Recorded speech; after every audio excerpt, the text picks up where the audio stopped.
Hey guys, Matty. It's the Broken Supercoach checking in again. Teams dropped last night, so I thought I'd come in and give my take on what you should do with the teams. How big a disaster it is for you. It's a boost week, obviously. We got some people have 4 starters out, some people have 3 actual premiums out, or starting players out. So we'll go through the teams quickly, and then we'll have a look at the trades. It's not a lot to look at in all the teams. There's a couple of big news for me. Bailey Williams. I don't know if many others jumped on this guy. Injured. I couldn't see on the injury list what it is. Truthfully, I don't have time to trade him this week, and I think it'll just be one when I get a chance to trade him. I will, and if he's back by then, I won't. I'm not heavily invested in him. Greg Clark's in, so he's comes with a lot of raps. Mature age midfielder. Won the medal a bunch of times apparently with West Coast in the waffle or whatever. Comes with huge praise. So you would think probably one to go on early next week or the week after. Went on his bubble. So I wouldn't be going on him this week just because you want to see him at AFL level. You just never know. And that's 3 weeks of a guy not making money. So be careful there. And not a lot on Richmond's side. They're not really relevant, are they, really? As long as our boy Gibcus is still playing, which he is. I don't think there's anything else. We've got Short named somewhere.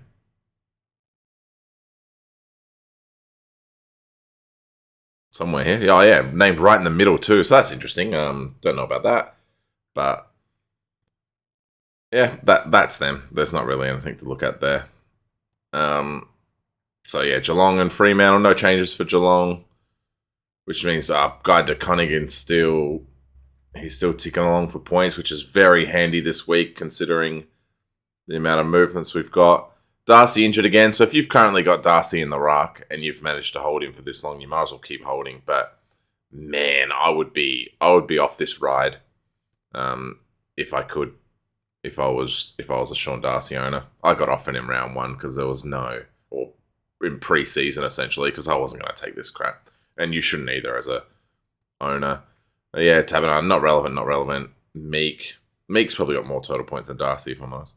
Brody named on the ball. We love to see it. With Fife out another 6 weeks, this guy's a holder for at least that long. Don't think there's anything else hugely relevant within this team. Oh, Driscoll, of course, named forward again. Hopefully he gets a bit more on-ball time. We'll see, though. We'll see. Hopefully, touch wood we can, because he a little lower score last week. So, we'd like to see 70s, 80s. Again, field option for most players.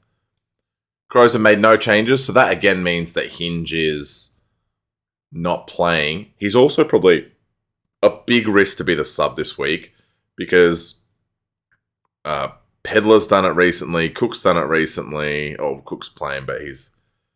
Schoenberg hasn't done it recently, so maybe he will be the sub. It'll be between these two, Hinge and Schoenberg. I don't think Pedlar will be the sub. I think they'll want to keep playing him in the 2s. It depends. Yeah, I think Hinge is a serious sub risk this week. So just think about that. If you've still got him on your team and you're trying to do some loop stuff with him, I don't know why you would, because they're only playing Saturday afternoon. But just think about that, because he is best 22, so they do want him to be part of this squad. It's just a case of there are guys playing better than him, and he was unluckily to be injured. So if he's fit, which he is, he's named as an emergency, then there's a potential that he's a sub. So perhaps that's how they want to bring him back to AFL footy, is by naming him as a sub this week. And then the second we make a change, he comes in. So keep that in mind. Not a lot here with GWS. We've still got Bruce named at R1, and thank God for him, because I'm gonna ride this guy in our ruck position until he breaks, until he gets suspended again, injured again, and it will happen, and that will be a massive week. It'll be a pure disaster if I'm being totally honest with you, but that's okay. And what do we got here? There's nothing really else relevant. Taranto's been a good player. Canelio's been good. Toby Green hasn't really affected Tom Green in the one game that he's played, so it seems like Tom Green's a decent pick. So well done to anyone who committed to that. I don't think I will. I think I've got 2 more midfield spots, and I think it's just going to be Keys and Oliver. Ben Keys, absolute GOAT, by the way. Melbourne. So Melbourne have been affected by health and safety protocols, which really scares me because that's 4 blokes out with health and safety protocols. And I'm trading in 2 in Petraka and Petraka last week, Oliver this week, and I want to get gone soon. So that is just scary to think about. But if we use the example of Freo, they've got no health and safety protocols, and they had some guys last week. So maybe they do well to avoid this. Touch wood. But yeah, everyone's getting in Oliver this week. There's not much to talk about with that. And if you held Bowie, well done to you because he looks good as well. Tunned up last week, and he's looking nice again. Hawthorne, McGuinness, Ward managed. These guys are a joke. McDonald also a joke. Absolute bait by all 3 of these guys at the start of the year. We had to have them because there was no other rookies. But in hindsight, genuine bait. Would have rather had no one. Would have rather had guys that were going to get picked down the line. O'Driscoll, for instance. Trying to think of other guys that we had as options because they've done nothing for us. I cashed Ward out for a minimal amount. McDonald has gone up absolutely nothing.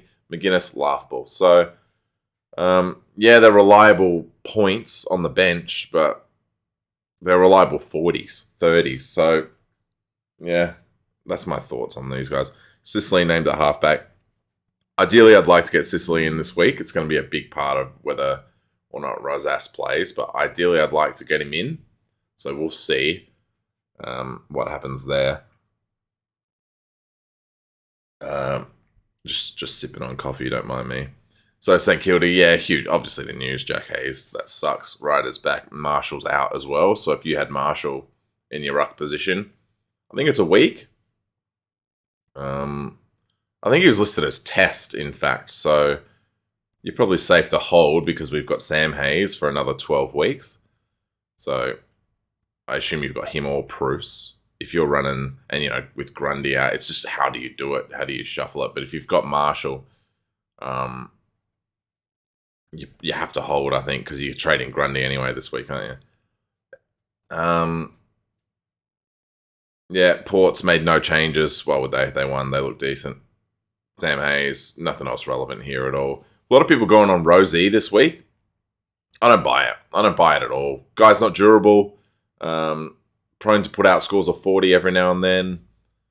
And that's ironic with Butters in my team. But I don't know. If you've got Butters in your team, and I just wouldn't cop having Rosie as well.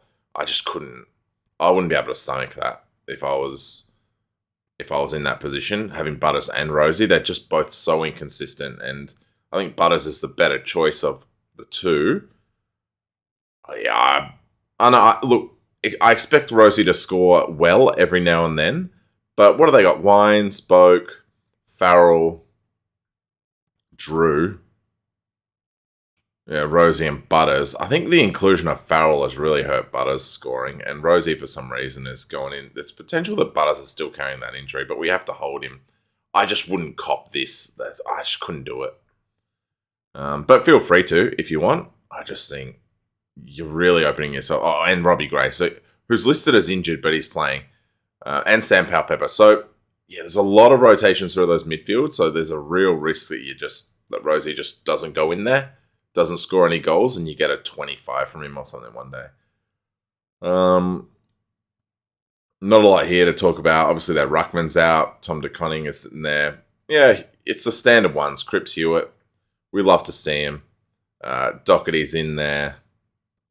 Real Supercoach friendly team this year.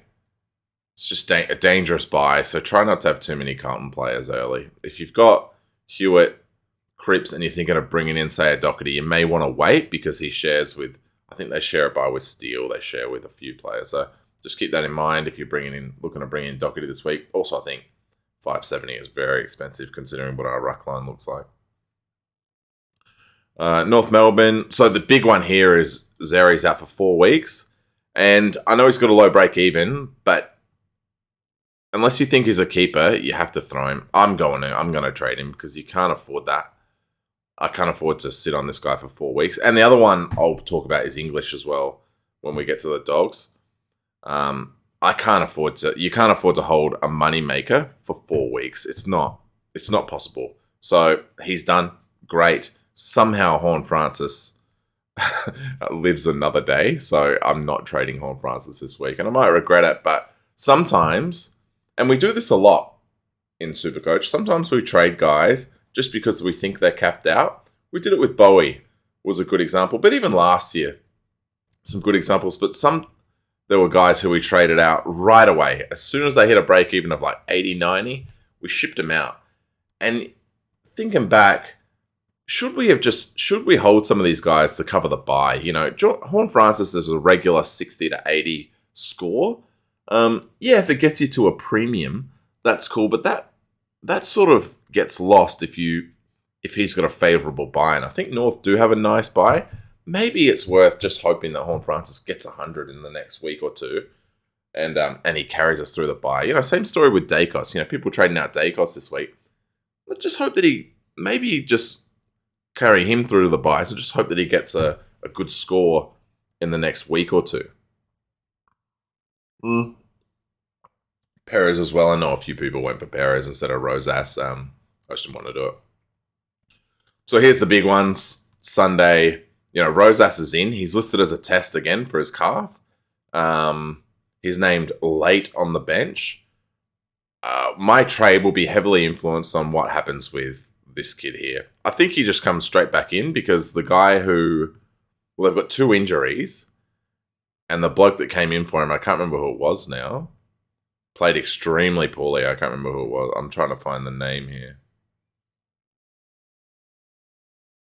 None of those ring any bells, but I remember the guy with the little t-shirt who came in for him late was not scoring well. It might have been Lemons. I could be wrong. I'm making it up either way. But you think, so Corbett and Powell injured, and that's an obvious change for Lukosius and McPherson. They're best 22. Lukosius 100% is best 22, so he's coming in, no doubt. Named where, I don't know, but they haven't named him. Oh, yeah, Jack Lukosius. They're playing him up forward nowadays, right? McPherson, yeah, so you think he might come in? Yeah, look, I think Rosas gets named. I think he's pretty safe to be named, but just be careful there. Now, Collingwood, who were doing so well, who will just rapidly drop, who have named Brody Majacek in ruck. Good luck to them. This is a team that is literally out of ruck. So maybe, is Begg a ruckman?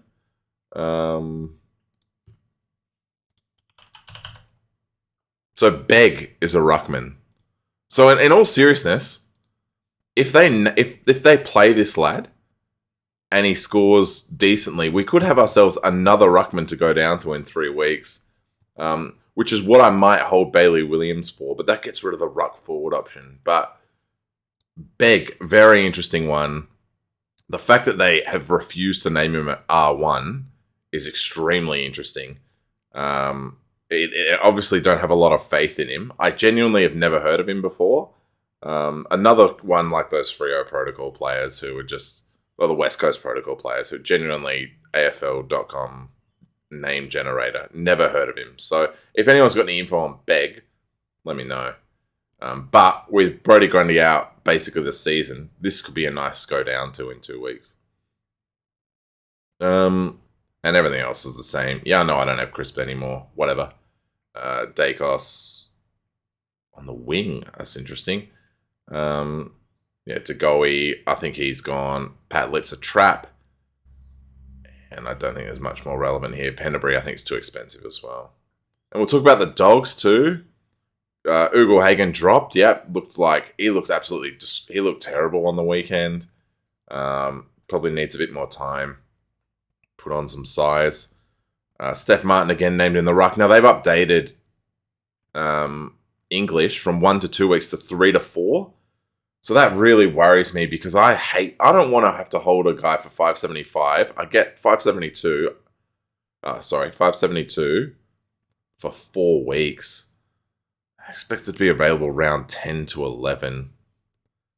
The truth is I'm going to keep holding him just because Grundy's the season, Hayes is the season. Zeri is a moneymaker, so I'll keep holding him. But I hate having a hold, especially if Rosas isn't named. So there's even a chance that I don't know. We'll have a look, especially with Bailey Williams out too. I'm starting to get really stressed here as far as positions. So that's 1, 2, 3, 4, 5 guys who are not playing between my rucks and forwards, and one who's getting named on the extended bench. And yes, I've got Rochelle and McDonald to cover, but I don't want any of those scores on field. They're gross. And yeah, I've got Brody. I'd like his score on field. Did I talk about these? Not much to talk about. Bont named on the ball. We'll see how true that is. You'd think they would. That would be ridiculous if they don't, but who knows? And then Essendon, we don't have any outs here. 2 outs, so they're making 1 change. So Vandermeer apparently is coming in for Hagen, and I don't know who comes in for Scholes. I don't care, because none of these names are relevant to us. Essendon, 3 named. They might make some changes. Parrish is a test, but he'll play obviously. We got our boy Nick Martin just scoring points as we like to see. If you went Hobbs, then that's okay, I guess. You want a big score from him this week, that's for sure, because he wasn't the good last week. And lastly, McCartan's out potentially for 2 weeks because it's concussion. So it's 12 days. So potentially he misses next week as well. I just don't have the luxury to trade McCartan this week. Papley back.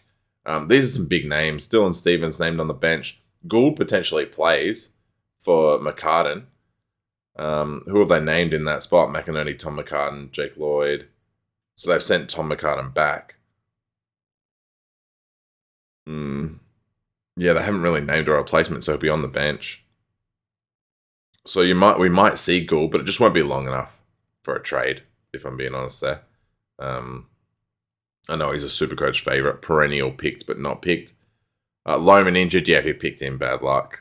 Not a lot to talk about with Brisbane. So that's the lineups. So we've got some pretty interesting moves to make. And if I'm honest, I don't know how it's going to go. I'm going to get rid of Hayes because it's an ACL. Just give me a tick. Yeah, all right. Yeah. Supercoach is going great for me lately. Obviously, Grundy, because you can't have that sort of money there. And the next one's sort of really iffy as to who I trade. Zeri, English. I don't want to trade English because I'm going to get English back. It just sucks that I've got to hold him that long. So we're just going to... we'll go Zeri here. Just for the money, because that gives me 1.3 million. So we sent Brody down. Give me a tickle. This is giving me grief. All right, so we're back. Just had to restart there because it wasn't letting me sub Brody down to the bottom. So mid ruck forward. So the obvious ruck choice here is, it's the ruck choice is Sam Hayes. I still want Oliver, so I will take him. Wherever he actually is, here he is. I want Oliver. So that gives us 7 mids. And now what do we do here? Do we bring in a forward? Dunkley sits there. Or do we bring in a defender? And what I think I'm really going to do here is send DeConning down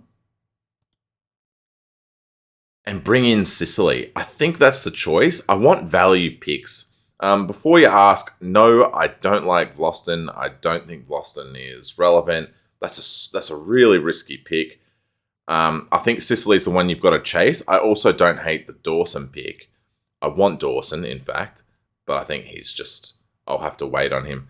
Now, the other option is that I don't send DeConning down and I bring in Parker for 475. So Parker there. Sorry, I'll zoom in. Oh, no, it's probably zoomed enough.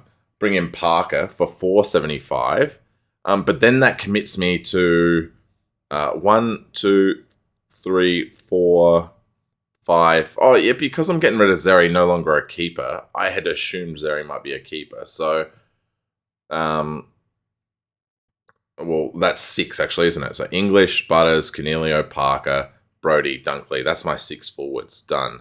So then I'm either committing to no Heaney and no other forwards, in fact, and that's my 6, or I'm committing to English in the rucks, which means that my rucks are finished, and I'm committing to possibly no Gawn, and I'm going for Heaney. So it's essentially Gawn or Heaney there is what I'm thinking about. Now, the other one I could do, drop Parker here.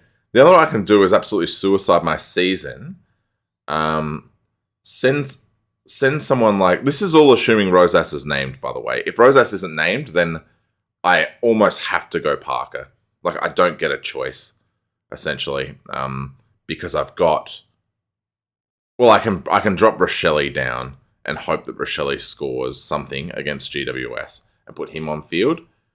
But realistically, or again, DeConning down, probably the pick. So again, the other option I can do is send Rochelle down to here. Yeah, I think Rochelle down will be the one. And just go absolutely ham and finish my midfield right now. But then that leaves Horne-Francis off the field. And I think I can wait one more week on Ben Keys, whose break-even's 100. So he's not really going anywhere. I think this is the price for Ben Keys. And it only leaves me with 10k. So I don't like that either. So we'll send that up. I think the idea will be DeConning preferably on field, or I'll just loop him with... I think you can loop him through English, if I remember rightly. With Rosas, who's playing. Who hopefully will be playing. We need to talk him into existence. And I think Sicily's good. That gives us 4 defenders. We really need to address this defense sooner rather than later. So I think over the next couple of weeks, we'll just hit complete here. And I'll tell you my plans for the next few weeks. So McCartan comes off. Don't have to worry about it. I know Gibcus just scored 100, but we don't have to stress about it. In worst case, we can loop him. We can loop O'Driscoll and Gibcus if we want. Totally possible to do. So we might even do that actually, because we didn't do it with Hayes, and look what that got us. So remember that. So Hewitt, Sicily, Short, Ridley, Dacos. We like this as a 5. I don't think Dacos is a keeper, and I hate Ridley, but we've just got to stick it out with Ridley. That's a much better defense. Next week we do one more defender, I think. We probably go early on the Clark. Or what's his name? Curtis from North Melbourne, who's still playing. We probably go early on Curtis, turn him into Jordan Dawson here. And then we've got 5 defenders, Dacos on field. We're really happy with that. The mids, I think we're just going to run the mids for quite a while like this. Horne-Francis, I think we're going to extend out for a long time. We want Keys in that position. I think we're going to do it at the buys. We're just going to pray that these 2 ruck and don't get hurt. We're just going to pray all together. We're going to pray because that is... we need that to happen because I don't have the money for Gawn. And I'm really scared. All we need is for these guys, realistically, all we need is for these guys to last until English is back. And then I can start playing English here. And I only have to worry about one of them. Because Gawn is going to be so tricky to get. And if I'm being honest, I'd like to just go English and Bruce. And I'd just pay for a cheap forward. And I also hope that Martin's a keeper. So that's how it's going to work. So I'll get one more cheap forward and then just use Martin as a keeper, which I think is totally acceptable. Yeah, and then these guys, that looks fine. DeConning on field, probably can loop him with, well, we absolutely can loop him with Rosas. So again, we'll go English. So there we go. And if Rosas isn't named, then we just get DeConning's score. And what are we doing captain-wise? I think because we've got English playing here, and we've got McCartan playing here, and they're both Sunday games, we've also got Saligo on Saturday, if that's a worst-case scenario.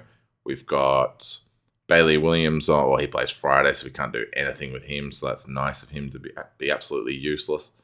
We're probably just going to vice-captain Oliver. I think that's easy enough against Hawthorne. He should probably probably pop off. I mean, Mills just got 200 against Hawthorne, so we hope that Oliver could get something like 180 to 200 as well. That would be nice.